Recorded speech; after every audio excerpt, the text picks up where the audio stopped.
ശ്രീയാനിൽ പാപ്പ എഴുതി ശ്രീയാമ്പല്ലൂർ സാബു ഈണം പറഞ്ഞ പ്രളയം എന്ന കവിതയാണ് ഞാനിവിടെ ആലപിക്കുന്നത്. സാമൂഹ്യ പ്രസക്തി ഏറെയുള്ള ഈ കവിത പ്രകൃതിയോടുള്ള നമ്മുടെ ചൂഷണം അതിക്രമിച്ചിരിക്കുന്നു എന്ന് നമ്മെ ഓർമ്മപ്പെടുത്തുന്നു.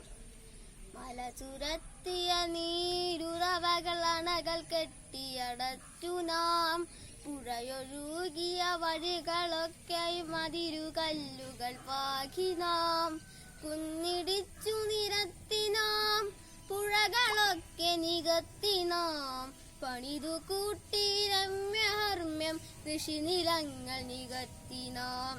മല ചുരത്തിയ നീരുറവകൾ അണകൾ കെട്ടിയടച്ചു നാം, പുഴയൊഴുകിയ വഴികളൊക്കെയും അതിരുകല്ലുകൾ പാകി നാം, കുന്നിടിച്ചു നിരത്തി നാം പുഴകളൊക്കെ നികത്തി നാം, പണിതു കൂട്ടി രമ്യഹർമ്മ്യം കൃഷിനിലങ്ങൾ നികത്തി നാം. ദാഹനീരതു മൂറ്റി വിറ്റു നേടി കോടികളിന്നു നാം, ഭൂമി തന്നുടെ നിലവിളി അതു കേട്ടതില്ല അന്നു നാം.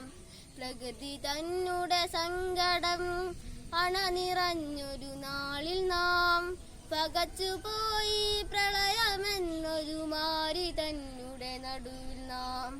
കൈപിടിച്ചു കയറ്റിലായൊരു ജീവിതം തിരികെ തരാൻ ഒത്തുചേർന്നു നമ്മളൊന്നായി ഒരു മനസ്സായൊന്നു നാം. ജാതി ചിന്തകൾ വർഗവൈരികളൊക്കെയെന്നു മറന്ന നാം, ഇനിയൊരിക്കലൊരൊത്തുചേരലിതൊരു ദുരന്തം കാക്കണോ, ഇനിയൊരിക്കലൊരൊത്തുചേരലിനൊരു ദുരന്തം കാക്കണോ, ഒരു ദുരന്തം കാക്കണോ.